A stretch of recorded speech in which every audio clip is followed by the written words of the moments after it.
para ya ir concluyendo con las fuentes subsidiarias, vamos a ver una muy importante que es el derecho internacional y que a pesar de ser tan importante muchas veces no la volteamos a ver porque no sabemos cómo se cocina o cómo se come eso. Y es normal porque es un tema que no se discute mucho y también ha habido mucha controversia alrededor de esto, sobre todo desde 1903 a raíz del Tratado Eybuno-Baril. Bien, primero vamos a hablar de qué es el derecho internacional y nos referimos específicamente al derecho internacional público.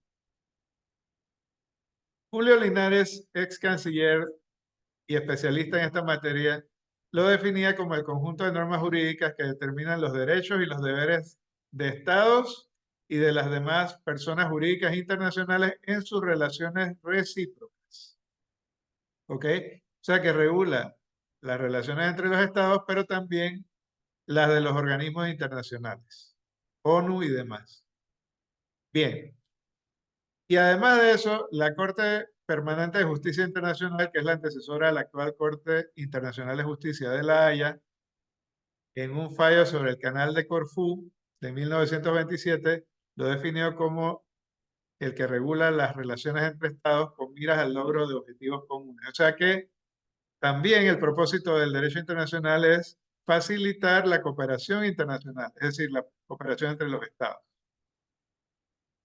Bien, ¿cuál es la naturaleza jurídica del derecho internacional? Según las corrientes monistas, que viene del prefijo mono, en griego significa uno, como ya sabemos, el derecho internacional conforma un solo sistema jurídico con el derecho interno, mientras que, según las corrientes dualistas, o sea, dos, constituyen dos sistemas jurídicos distintos.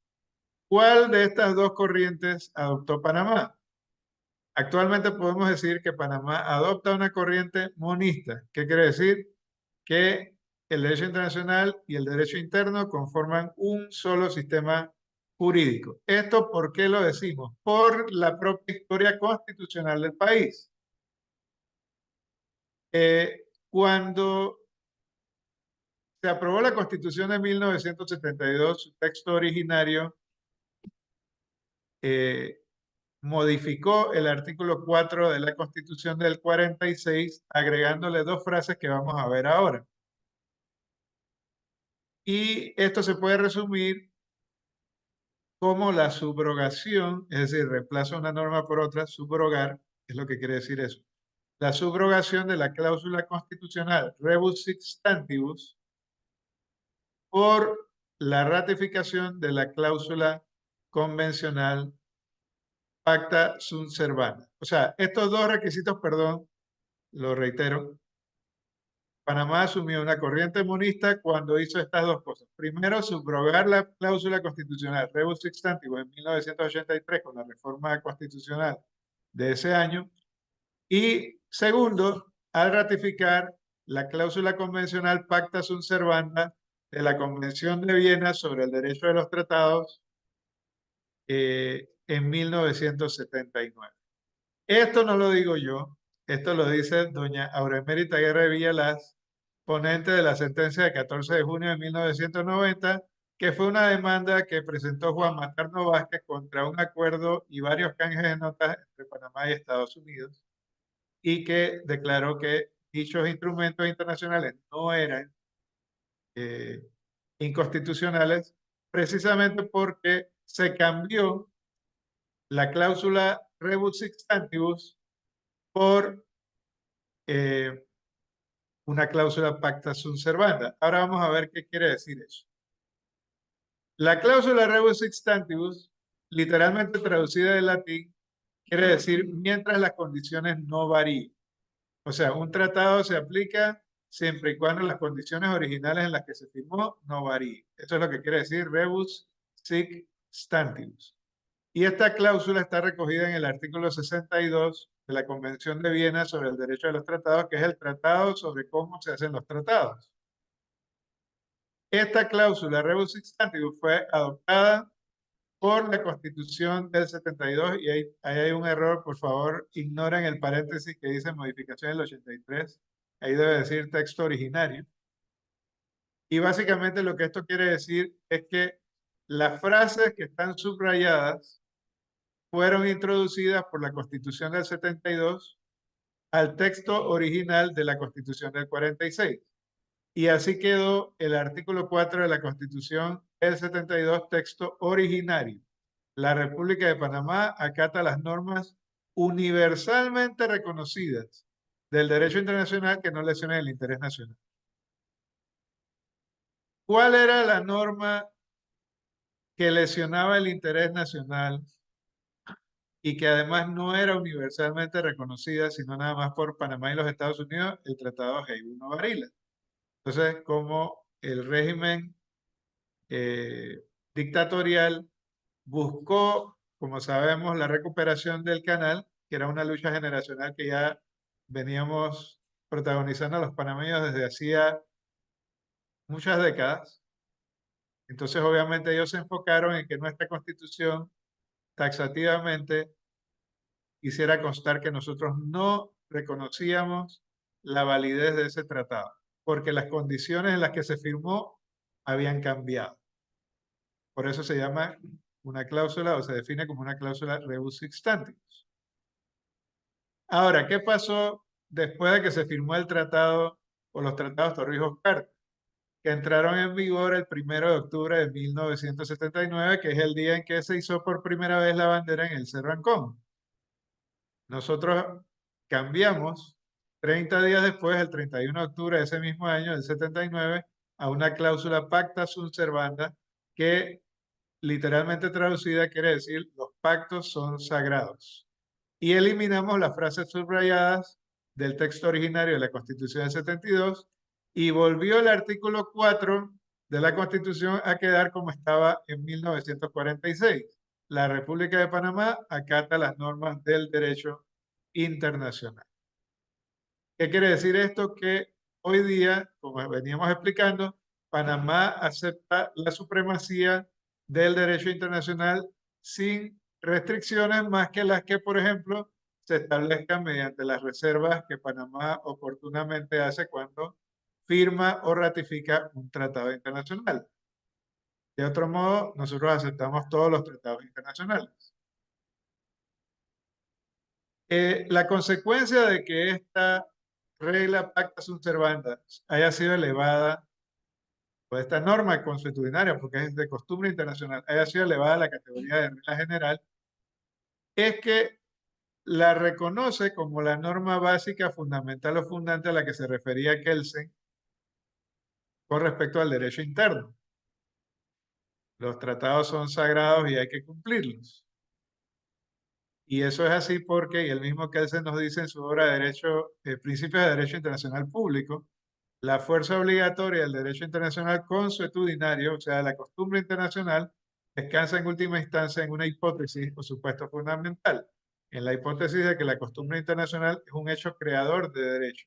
Esta norma puede ser llamada la norma básica, y fíjense que lo dice el mismo Kelsen, o sea que la pirámide de Kelsen no puede ser justificación para desconocer la supremacía del derecho internacional. ¿Por qué estamos hablando de todo esto? Ustedes dirán, bueno, pero este es un curso de derecho electoral, entonces ¿para qué tanto derecho internacional? Porque hay una cosa muy importante que se llama el control de convencionalidad.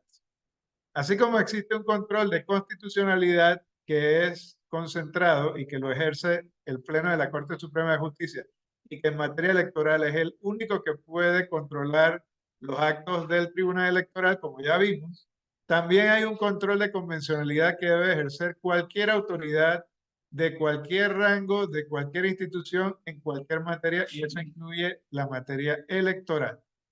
La consecuencia del control de convencionalidad es que el Estado panameño, cualquier funcionario, agente, institución, en cualquier materia está obligado a lo siguiente. Primero, cumplir de buena fe las cláusulas de los tratados, incluso desde el mismo momento en que se firme. Eso se llama cumplir de buena fe. O sea, todavía no es obligatorio, no está vigente, pero no ha sido ratificado o no ha entrado en vigor. Pero desde el mismo momento en que un Estado firma un tratado, se está comprometiendo a que lo quiere cumplir de buena fe. Entonces, eso es lo primero que tiene que hacer el Estado panameño. Y eso está nada más y nada menos que en la primera condena del Estado panameño por parte de la Corte Interamericana de Derechos Humanos, que es el caso Baena, Ricardo y otros. Sentencia del 2001. La segunda obligación del Estado panameño, emanada del control de convencionalidad, es ya concretamente adecuar su derecho interno a las cláusulas de los tratados. Eso está en la Convención Americana, en el artículo 2, suprimiendo cualquier norma o práctica que viole las garantías o desconozca los derechos reconocidos por la Convención Americana sobre Derechos Humanos u obstaculice su ejercicio y expidiendo normas y desarrollando prácticas que conduzcan a su efectiva observancia. O sea, el principio de estricta legalidad de las actuaciones de los funcionarios públicos, que es el favorito de todos los funcionarios, que dice yo no puedo hacer nada que la ley expresamente no me autorice, y que es cierto, es una norma de derecho constitucional, no implica que el funcionario público tenga que asegurarse de que si hay una norma vigente que no garantiza los derechos humanos, y en este caso los derechos políticos, derecho electoral, u obstaculiza su ejercicio o desconoce los derechos reconocidos por las convenciones de derechos humanos, tiene ese funcionario que asegurarse de que esa norma o ese obstáculo se remueva, esa norma no se aplique por control de convencionalidad. Eso está también en otro caso donde Panamá lamentablemente fue condenada en el 2008 por incumplir eh, el derecho internacional de los derechos humanos, que es el caso Eliodoro Portugal.